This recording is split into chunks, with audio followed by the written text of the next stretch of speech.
Assalamualaikum warahmatullahi wabarakatuh. My name is Inza Resti. Today I will be presented about final test for applied linguistics. First is problem 1.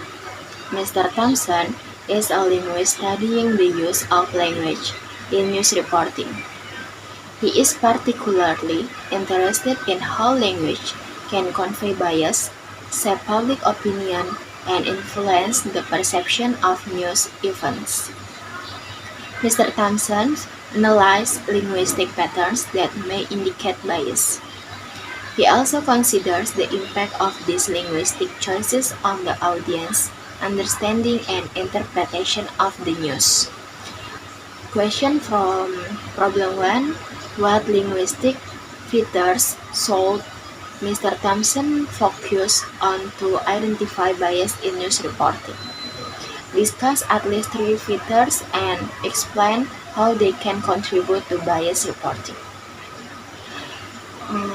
Answer from question. First, word choice. Words like freedom fighter versus terrorist show bias. The same person can be seen as good or bad depending on the word used. Second, framing. How a story is told can shape opinions. For example, saying the police shot the protester versus the protester was treating the police give us different impression. Third, quoting sources. Only quoting one side of the story or using emotional quotes can show bias. Linguistic areas involve are semantic or word meanings, pragmatic or how context affect meaning, and discourse analysis are looking at bold text. And second, problem 2. Imagine you are a language planner working for the government of a country with a diverse linguistic landscape.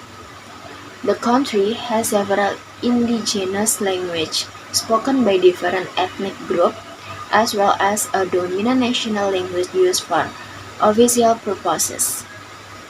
Your task is to develop a language policy that promotes linguistic diversity while ensuring effective communication and national unity.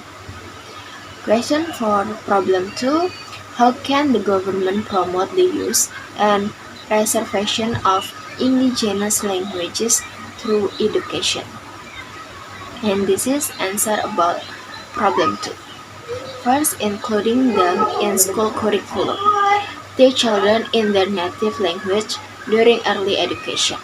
This helps them understand better and keep their language alive. Second, training teacher.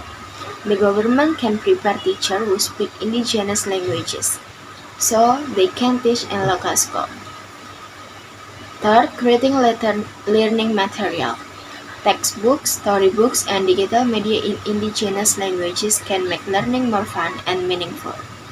From a linguistic point of view, this involves sociolinguistics, or how languages and society connect, morphology and syntax, or how words and sentences are formed, and languages policy, or official decision about languages use.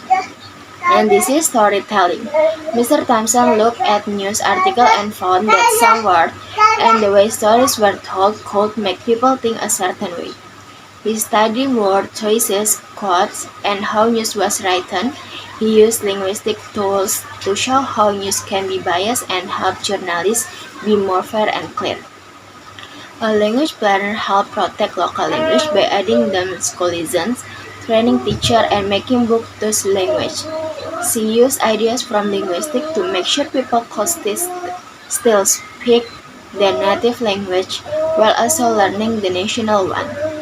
This helped keep culture alive and united the country.